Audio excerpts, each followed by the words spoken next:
Karen causes a ski crash with skiing coach and blames the coach. Here's what happened. Subscribe to Am I the Jerk on YouTube and hit the bell for notifications. Quite a few years ago, I worked as a ski school supervisor at a mountain resort. One day, early in the season, it's slow, so I decide to take a run with one of my coworkers. Since I've been on my skis a lot, I opt to grab my snowboard for this particular jaunt. This is important later. So me and my buddy are out and about for a couple of runs, and it's time to head back in to check for lessons. We're down off the main mountain and just cruising along an easy green run that leads back to the base area. Like I said, it's a slow day, so there's nobody around. Or so I think. I'm making regular smooth turns on my board when out of nowhere I hear a woman from behind me screech, "Get out of the way! Get out of the way!" Before I can even flinch, I feel something hit the tail of my board. I get spun around and go down kind of hard. For a moment, the red rage light blinks in my head, but I think, okay, we're in a beginner area, she might not have had control. It was an accident, be cool. I pull myself up off the snow and calm myself down. I look down the hill and there are two Karens standing about 50 yards downhill. Obviously, one of them was the one that hit me. Cool, they've stopped to make sure I'm okay and apologize. I slide down to them and open my mouth to check if they're okay. Before I can even get one word out of my mouth, Karen 1 starts screaming at me. "What the F do you think you're doing? You could have killed me. You effing snowboarders are a menace. You don't belong on the mountain." And on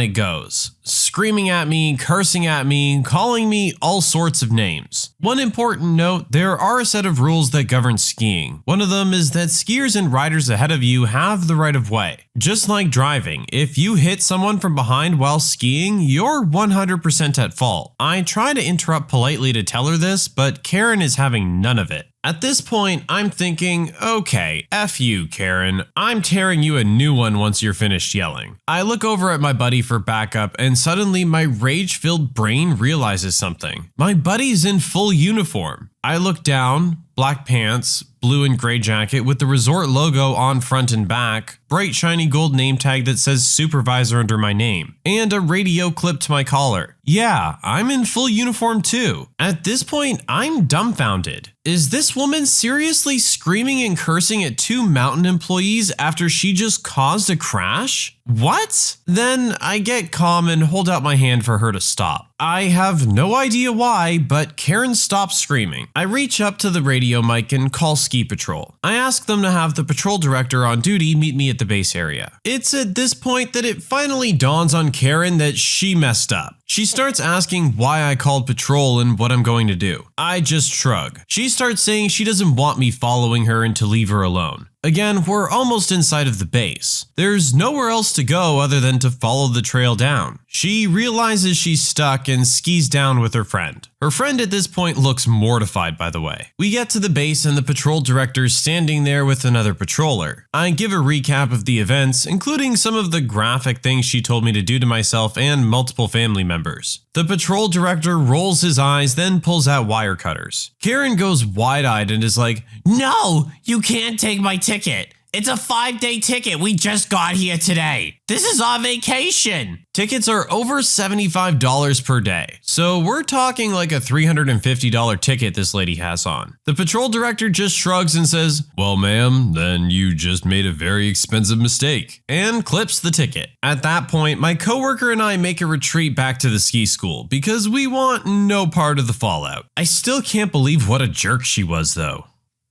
Yeah, I'm sure she really regrets that one. I feel like when you're on the beginner hill and you're out of control and crash into someone, maybe you shouldn't be blaming them immediately. Also, when you're cussing out a person that works at the place that you're visiting, it's probably not going to end well for you either. Of course, this is a classic Karen move, isn't it? I honestly hope for her own sake and anyone else who has to deal with her in the future that this expensive lesson had a lasting effect.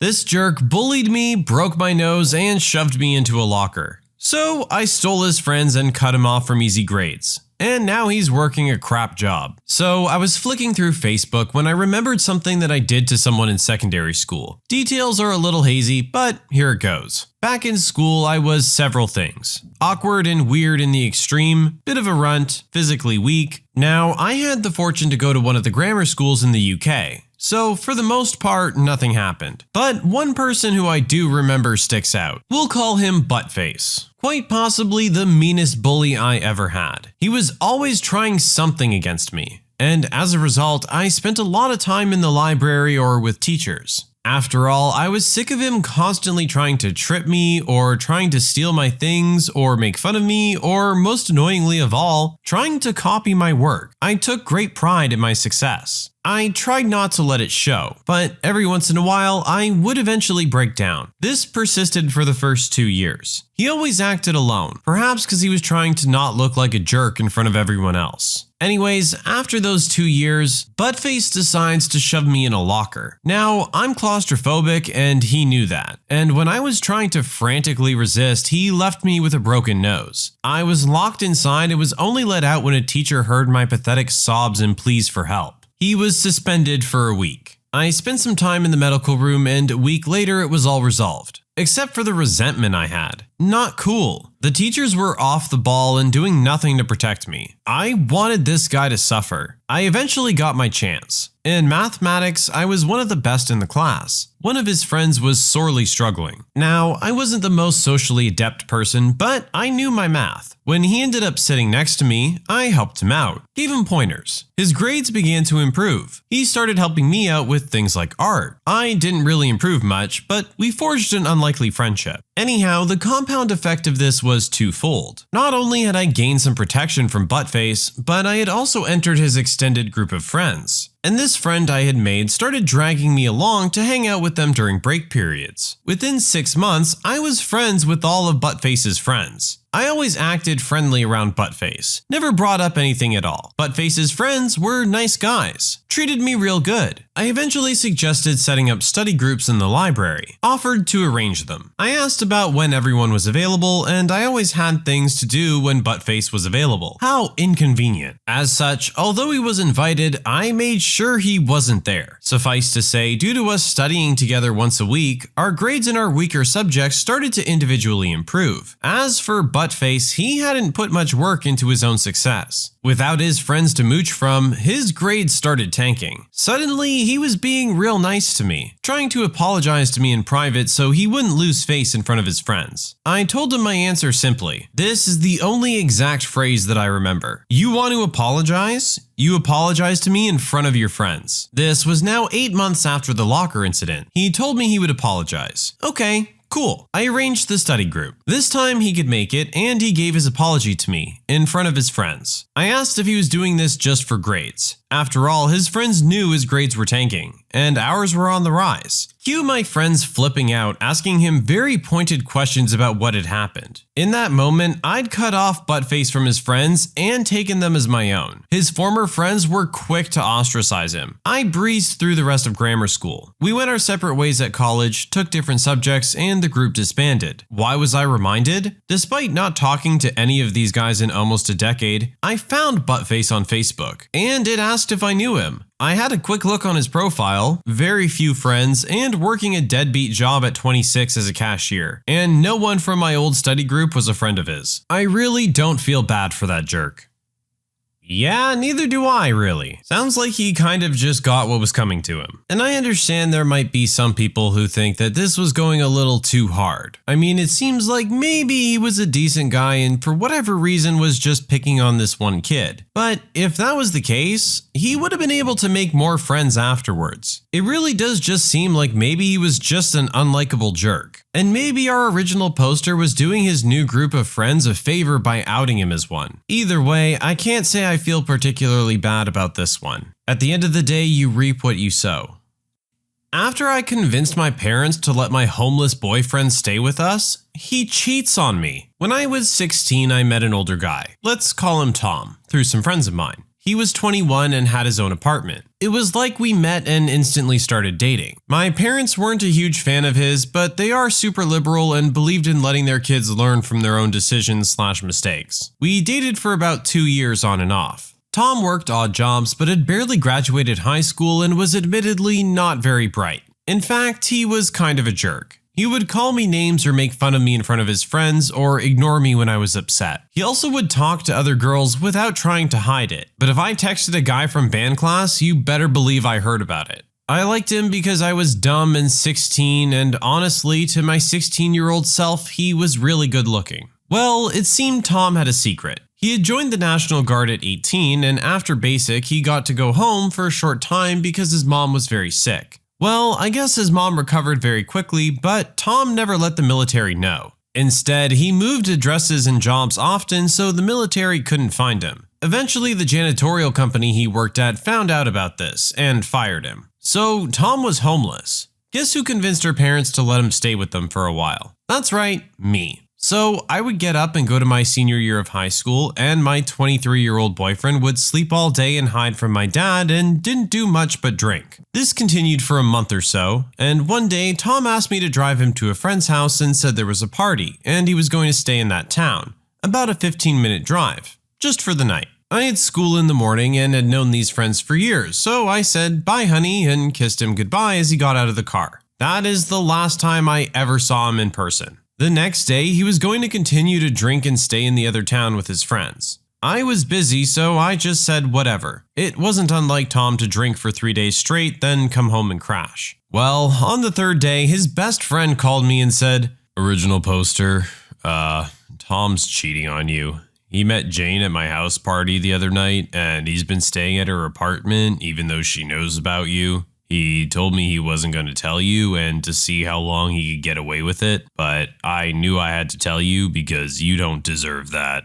I was very upset. He was my first boyfriend and he'd broken my heart. I called Tom and begged him to come back, but he just refused and said he was with Jane now and that I was insane and a head case and that we never even really dated. That's what he was telling that girl and her friends. That I just liked him but never dated him. I called the girl and tried to talk to her, but she just kept calling me pathetic and that I never dated Tom. Like I said, Tom lived with me. Everything he owned was at my parents' house. From snowboards to books to all of his clothes to some furniture. Literally everything this guy owned was at my house. So when I was done being sad, I was mad. I called Tom on the fourth day and told him that all of his things were on my porch and that he could come get them when I was at school. I said he had 1 day to get his stuff or it would be gone. He laughed at me and said he would come get it soon. Well, I came home from school and it was all still there. So I loaded everything up. Cleats, a stereo, clothes,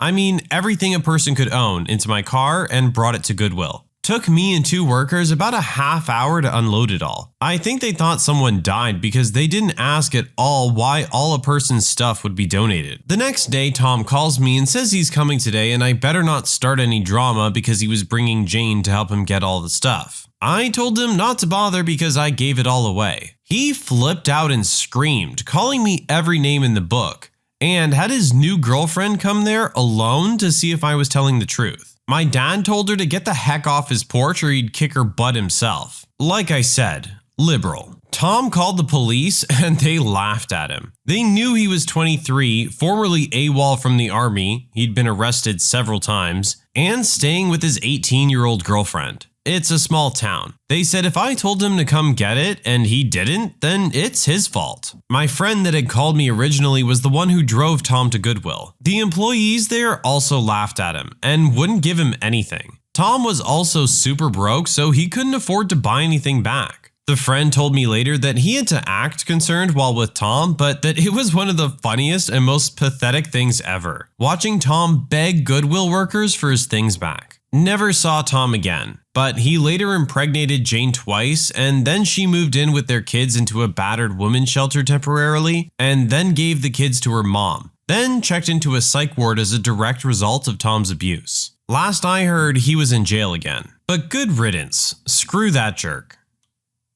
Yeah, this guy sounds like a real piece of work. Age difference aside, and trust me, that's the thing that's bothering me most about this story, the way this guy was treating his girlfriend was just absolutely deplorable. She's literally the only thing holding your life together, and apparently you treat her like crap and then ditch her the first chance you get? I really don't understand how the mind of a person like this works. It has to just be an immediate gratification thing, right? He was getting something somewhere else and figured he was just gonna roll with that for the next little while? I have no clue. Either way, sounds like our original poster dodged a huge bullet on this one, and thank God for that.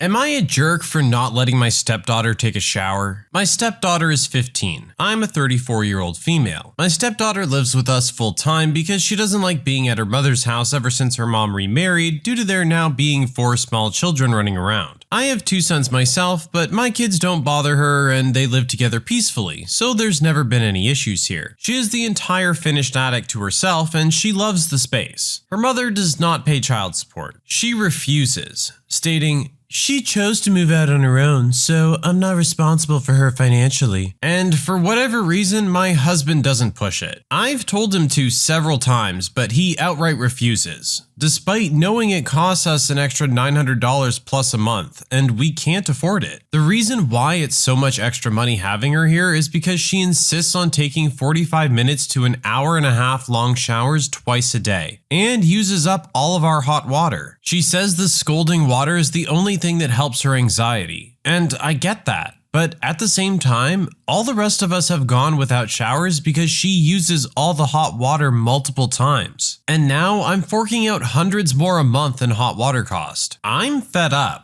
I've spoken to her father about it and he says that since it helps her anxiety, I need to leave it alone. But I refuse. I'm the one paying all the bills and have been for 6 months following my husband's knee surgery. And I refuse to spend this much anymore, or go without showering myself, since he outright refuses to bring his ex to court for child support and outright refuses to speak to his daughter about costing me hundreds extra due to her excessive showering. I took matters into my own hands. She was walking to the bathroom with all her stuff last night after already taking an hour-long shower not even 3 hours prior, and I stopped her in her tracks and said she wasn't taking another shower, and she wasn't showering any more than once a day from here on out, and no more than 30 minutes maximum. She just turned and walked away. She didn't come down for dinner either. My husband went up to speak to her later and apparently she was crying, saying she couldn't calm down because I wouldn't let her shower. He lost it on me and said I was purposely causing his daughter harm. I told him until he either gets child support or until he's healed and goes back to work to pay the extra, then this is how it's gonna be. And if they try going against it, I'll be setting the hot water tank to a timer and going from there. I'm the only one with the key to the hot water heater, so they can't change it. He says I'm being controlling and going to cause resentment. Am I the jerk?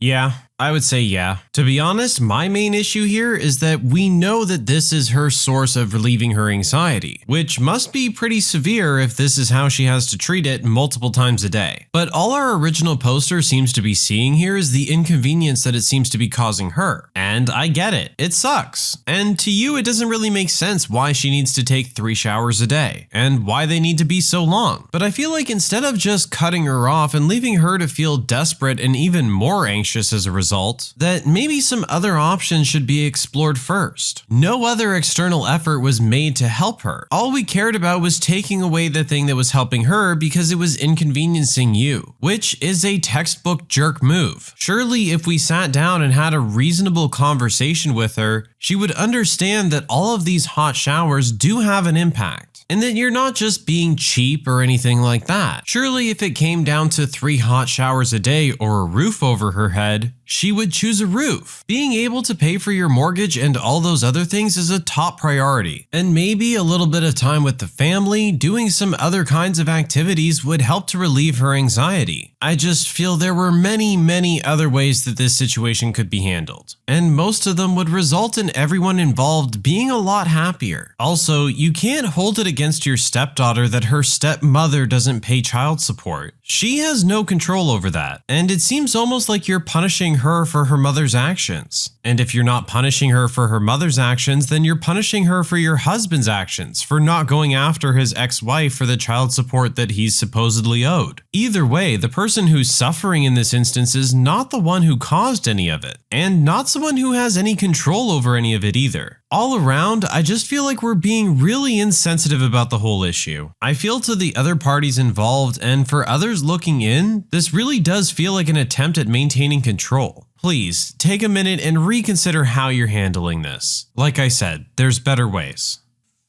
When you subscribe, make sure to hit the bell to turn on notifications. Put the playlist on in the background to finish listening to all the stories, linked at the top of the description. And if you like Am I the Jerk, give Am I the Genius a shot, linked in the description as well. Either way, thanks a lot for watching, and we'll see you guys next time.